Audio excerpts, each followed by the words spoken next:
Bonjour, sortir du colonialisme avec vous sur Radio Libertaire 89.4. Alors aujourd'hui, c'est une émission toute particulière, très particulière, une émission musicale autour d'une compilation, d'un coffret en fait que Sortir du colonialisme a décidé d'éditer pour célébrer le cinquantenaire de l'indépendance de l'Algérie. Alors c'est un coffret de 4 CD. Qui va vous faire écouter, alors ce qu'on appelle un peu banalement de la musique arabe, de la musique orientale, mais vous allez voir que c'est extrêmement plus subtil et nuancé que ça. Et pour en parler avec nous, nous avons 2 invités, parce qu'on ne se refuse rien à Radio Libertaire. Nous avons l'initiateur du coffret, Dominique Misselin, qui est producteur et on peut même dire... à l'occasion chercheur de perles, parce que vous allez voir, il a trouvé des petits bijoux, c'est vrai, dans cette compile, des trucs nulle part ailleurs vous les trouvez. Voilà, moi je dis ça, après je dis rien. Et Bouziane Daoudi, qui est journaliste, écrivain, et qui, je le dis maintenant, on le redira certainement tout à l'heure, a ouvert la première boutique en ligne consacrée aux musiques du monde arabe. Du monde en général. Aux musiques du monde, avec peut-être une petite précision sur le monde arabe. Enfin bref, on en reparlera tout à l'heure. Et voilà, donc cette compilation, c'est de la musique, c'est de l'art. L'art, c'est quelque chose d'engagé, c'est quelque chose de militant. Et ça n'est pas pour rien, j'imagine, qu'on la sort à ce moment. Est-ce que tu peux nous en parler, Dominique ? Oui, l'idée de cette compilation est venue, en fait, quand j'étais petit, j'habitais dans un quartier très populaire de Nancy, et en face de chez moi, il y avait un café qu'on appelait un café arabe, et il sortait des musiques un peu étranges pour nous. Et, pour ma famille, c'était de la musique, je vais pas dire le nom dont on l'a qualifié. Et en devenant plus grand, je me suis rendu compte que cette musique, c'était une culture et qui a joué un rôle très important. Le colonialisme français, c'était un véritable rouleau compresseur. Bouziane Daoudi vous en parlera dans un de ses livres. Il dit que ça a été un véritable tremblement de terre, la colonisation de l'Algérie, où on a reproduit des villages français à l'identique, avec la place du village, l'église, la mairie, et on a nié, ou du moins, comme on le faisait partout dans le monde, nos ancêtres sont des Gaulois, la musique s'écrit, la chanson c'est Maurice Chevalier. Donc en 1930, les Français ont pensé qu'il serait de bon ton de fêter le centenaire de l'occupation de la colonisation algérienne. Et c'est ce qu'ils ont tenté de faire, et à contrario, ça a réactivé un nationalisme, l'identité culturelle, et notamment un style de musique qui était prégnant dans l'Algérie, c'est-à-dire le style arabo-andalou. Oui, c'est important ce que tu viens de dire, comme tout ce que tu dis d'ailleurs en général, que la colonisation a été effectivement un traumatisme extrêmement violent sur la mémoire, sur la culture. C'était une tentative d'éradication de toute forme culturelle dans le pays. Je pense que Bouziane Daoudi pourra nous en parler plus précisément. Et ce coffret de musique, en fait, n'est pas innocent, puisqu'il va des années 30 jusqu'à 62. C'est-à-dire jusqu'à l'indépendance.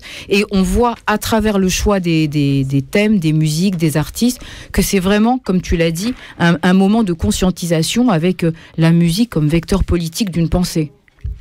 Il faut rappeler que le colonialisme français, dans tous les territoires qu'il occupait, l'Algérie c'était un peu particulier, parce que c'est une colonisation de peuplement. Un peu comme en Afrique du Sud. Donc c'était une continuité territoriale de la France. C'est pas juste un protectorat comme au Maroc, en Tunisie, ou je sais pas, ou Syrie, Liban de l'époque. Donc il fallait, il n'y a pas de différence entre ce qui est, disons, culturellement dans l'Hexagone et ce qui est de l'autre côté de la Méditerranée. Donc d'où ce bouleversement profond. Ensuite, il ne faut pas oublier que l'Algérie, quand la France débarque, l'Algérie n'existait pas vraiment. C'était un territoire ottoman. Donc même les Algériens, il fallait qu'ils trouvent une identité qu'ils la cherchent. L'Algérie, à la limite, ça existe avec la guerre. C'est là où l'Algérie commence à exister. C'est la guerre qui va la faire exister. Avant, c'était des régions avec des spécificités culturelles plus ou moins différentes, d'où la richesse justement de la compilation, ce qui est de montrer des territoires musicaux très très différents. Et donc et puis le centenaire du colonialisme en 1830 va exacerber ou va donner encore un regard, relance encore le débat anticolonial. Mais encore, la conscience n'est pas, à l'époque, il ne faut pas non plus trop donner aux Algériens nationalistes. C'était encore confus, c'était on est musulman, on est arabe, on n'est pas arabe. Mais l'éveil d'une conscience, c'est un processus de construction. Et là où ça commence, justement, ça commence dans les associations culturelles, sportives, musicales, dès les années 20. Donc dès les années 20, il y a des créations, surtout dans les musiques arabes andalouses, des créations d'associations sportives, de clubs sportifs, etc. Donc vous allez trouver même des clubs USM machin, Union sportive musulmane de machin, de telle ville, d'Alger ou de Belabas. Ils mettaient donc Mouloudia, qui est le Mouloud, la nativité du prophète, la nativité, on va dire, pour le prophète, etc. Donc il y avait ce côté islam, plus ou moins clair, plus ou moins vague, qui commençait à germer, à former cette grosso modo, je dis pas nation, c'est trop fort, parce que c'est pas encore une nation pour moi, c'est une nation en devenir. Ouais. Et très, très rapidement, en fait, la musique qui était la musique de l'Algérie, c'était une musique, en fin de compte, la musique classique de l'Algérie, celle qui a toujours existé, mais qui se sont réappropriées. C'est la musique qu'on a appelée la musique arabo-andalouse, qui est une musique classique de tradition orale qui se transmet de maître à élève, qui est qu'on appelle, enfin les pièces sont peut-être tu pourras donner un peu plus de détails, c'est ce qu'on appelle la nouba. C'est un mot qui est rentré dans le vocabulaire français. Oui, qui n'a rien à voir. Qui n'a absolument rien à voir. Ouais, quoique. Donc les noubas. Donc là, on va écouter tout de suite un morceau très classique d'un maître, et c'est, tu vas dire le nom, c'est Ixtibar, c'est-à-dire le prélude. Le prélude. Il valait mieux que ce soit lui qui dise le nom. Tu peux répéter le nom ? Voilà, c'est pas la même chose. C'est un prélude. Alors le prélude, on a choisi les préludes pour la compilation parce que c'est ce qui est le plus intéressant pour nous, parce que c'est là où l'interprète principal de la nouba montre un petit peu sa capacité vocale, sa virtuosité. Voilà. Et donc c'est un titre du premier maître, enfin peut-être pas le premier maître, mais enfin le premier maître que nous connaissons, qui a enregistré en tout cas, qui s'appelle Daman Ben Achour. Le titre, peut-être que Bouziane va nous le dire. Bourahmat Lahadi. Oh, je n'aurais pas mieux fait. Et les deux Blida. Voilà. Et il va pas tarder à arriver le titre. Oh, mais il est là,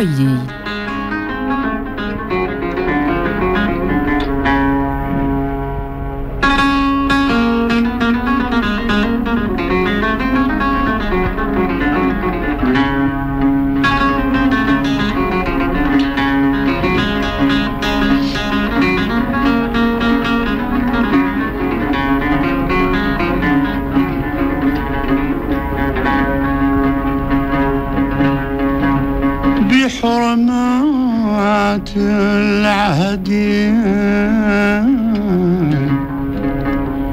يا أم الحسن قولي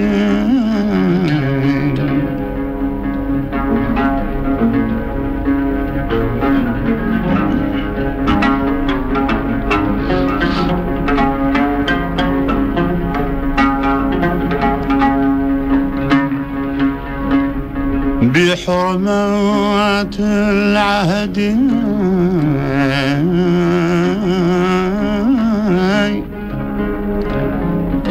يا أم الحسن قولي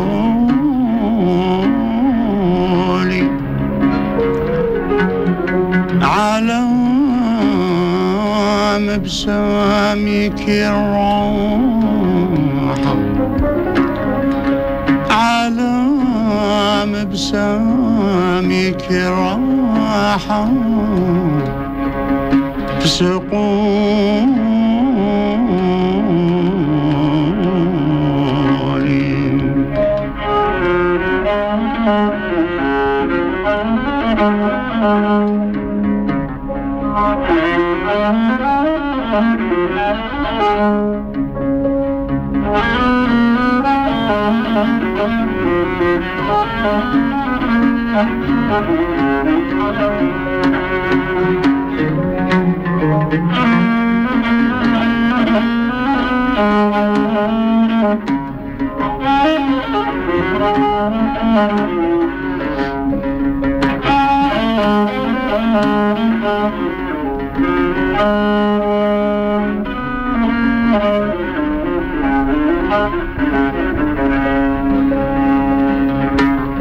لقد ضاع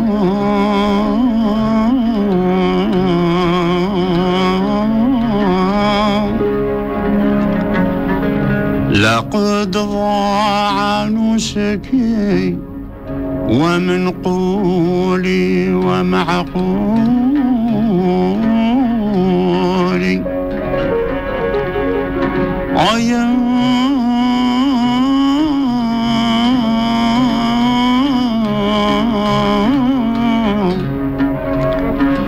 يا ضيعتي في الهوى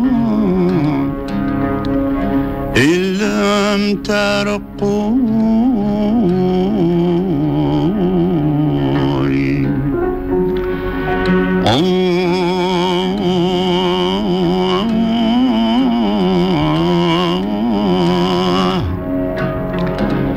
يا ضيعتي في الهوى إن لم ترقوني.